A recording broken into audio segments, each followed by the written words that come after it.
আচ্ছা, আমরা তো বারংবারই আসছি দপ্তরে বিগত সময়ে যে 31টি এক্সাম হয়েছিল সেই নিয়োগ প্রক্রিয়া কবে সম্পন্ন হবে সেটা জানার জন্য। আজকেও আমরা এখানে আগরতলা শহরের আশেপাশে যারা আমরা আছি তারা জড়ো হয়েছি। মুসলিমের কয়েকজন পিছিয়ে গিয়ে লোক জড়ো করলে আবার অনেকে বলে যে আমরা গ্যাদারিং করছি বড় করে, অসুবিধা হয়, তার জন্য আমরা কিছুজনই আমরা আজকে এখানে জড়ো হয়েছি। মূলত 3টা বছর হয়ে যাচ্ছে এসটিটি প্রক্রিয়া এখনও সম্পন্ন করা হয়নি। গভর্নমেন্ট সুপ্রিম কোর্টে আছে, সে দোহাই দিয়ে 3টা বছর কাটিয়ে দিচ্ছে।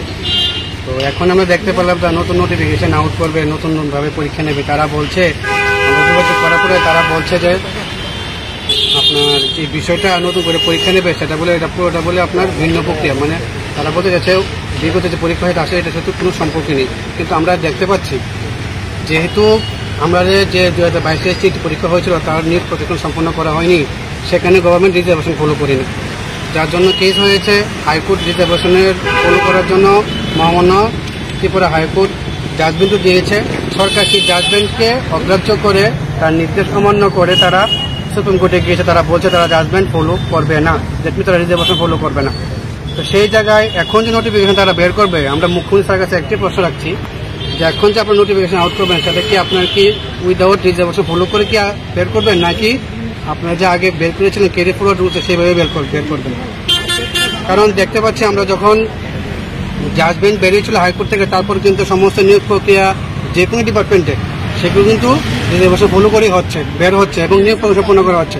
তাহলে আমরা ক্ষেত্রে ব্যতিক্রম চিন্তা ভাবনা কেন তারা নিয়ে চলাফেরা করছে? গভর্নমেন্টে আমরা ক্ষেত্রে কেন স্বতন্ত্র পোষণ বা বলে রাখতে গেলে এক চোখে তেল আর চোখে ঘি এমন ধরনের চিন্তা ভাবনা চলছে।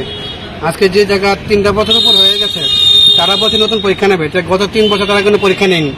যারা ওভারেজ হয়ে গেছে তারা তো পরীক্ষা দিতে পারতো, তাদেরকে ক্ষেত্রে কি বয়স ছাড় দেওয়া হবে? যারা এখন তারা পরীক্ষা দিতে পারবে, 2022 পরীক্ষা দিয়ে বসে আছে, তাদের কি হবে? তারা যদি পরীক্ষা দিতে পারতো 3 বছর আগেই পরীক্ষা নিত, যখন 2022 সালে যখন হাইকোর্ট জাজমেন্ট দিয়ে দিয়েছিল রিজার্ভেশন ফলো করার জন্য। এখন তো গভর্নমেন্ট তো পরীক্ষা নেয়নি, বা গভর্নমেন্ট তো কোনো ধরনের 2022 সালে নিয়োগ সম্পন্ন করার জন্য কোনো পদক্ষেপ নেয়নি। তারা সুপ্রিম কোর্ট গিয়ে বসে আছে। এখন তারা বলছে যে সুপ্রিম কোর্টে আছে, তারা নিয়োগ প্রক্রিয়া সম্পন্ন করতে পারবে না। তারা যদি নিয়োগ প্রক্রিয়া সম্পন্ন না পারে রিজার্ভেশন ফলো করে, তাহলে তারা রিজার্ভেশন ফলো করে নতুন রিক্রুটমেন্ট কীভাবে করতে পারছে? আমাদের প্রশ্নটা সেই জায়গায়। আগে তো প্রিভিয়াস নোটিফিকেশনটা শেষ করতে লাগবে না, সেগুলো প্রসেস কমপ্লিট করতে লাগবে। আজকে শিক্ষকের জন্য হাহাকার চতুর্দিকে, তারা বলছে নিয়োগ করবে।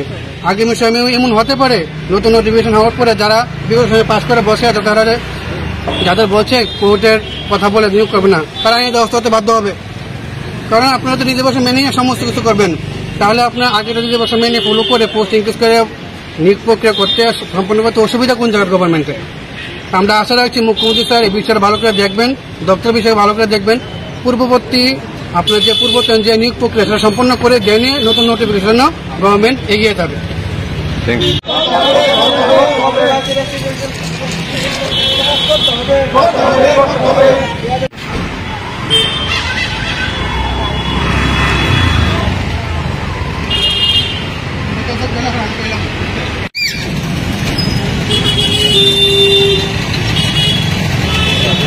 আমরা তো আজকে প্রতিনিয়ত আসছি, আজকে নতুন না, বিগত 3 বছর ধরেই আমরা টিআরপিসিতে আসছি এবং আমরা প্রতিনিয়তই আমাদের মুখ্যমন্ত্রী বিভিন্ন মন্ত্রী মহোদয়ের কাছে আমরা বারবার 2022 সালে যে আমরা এসটিটি এক্সামটা দিয়েছি সেটার বিষয় নিয়ে আমরা বারবারই আসছি, কিন্তু প্রতিনিয়ত আমরা মানে অসহায় হয়ে এখান থেকে ফিরে যাচ্ছি। কারণ আমাদের কাছে কোনো সঠিক বার্তা নেই। বিগত 3 বছর ধরে আমরা বারে বারে এখানে আসি এটাই জানার জন্য যে আমাদের কবে রেজাল্টটা দেওয়া হবে, আমাদের কবে নিয়োগ করা হবে, কিন্তু আমরা কোনো সঠিক কথাবার্তা ওদের কাছ থেকে পাচ্ছি না। একটা সময় আমাদের বলেছিল যে আমরা আশাবাদী হয়েছিলাম তখন তাদের কথা শুনে যে যাই হবে একটা ভালো চিন্তাধারা হবে, কিন্তু এখন দেখছি আমাদের যে 2022 সালে যে পরীক্ষাটা হয়েছিল সেপ্টেম্বর মাসে, সেই পরীক্ষাটা 3 বছর অতিক্রান্ত হয়ে যাওয়ার পরেও তারা নতুন করে 700 মানে পোস্ট নিতে বলেছে কিছুদিন আগে। কিন্তু কি করে হয় সেটা? আমাদের 2022 সালে যে এক্সামটা হয়েছে সেই এক্সামের না তো রেজাল্ট, না তো কোনো এটার বিষয়ে কোনো আলোচনা, না তো কোনো কথা, এই কথাটা অব্যাহত রেখে নতুন করে কিভাবে তারা নোটিফিকেশন মানে দিতে পারে। এবং আমরা যারা একবার পরীক্ষা দিয়ে পাস করেছি, আমরা কি দ্বিতীয়বার সেভাবে মানে পরীক্ষায় বসবো? আবার কেন আমরা বসবো? আমাদের প্রশ্ন যে আমরা কেন দ্বিতীয়বার পরীক্ষা বসবো?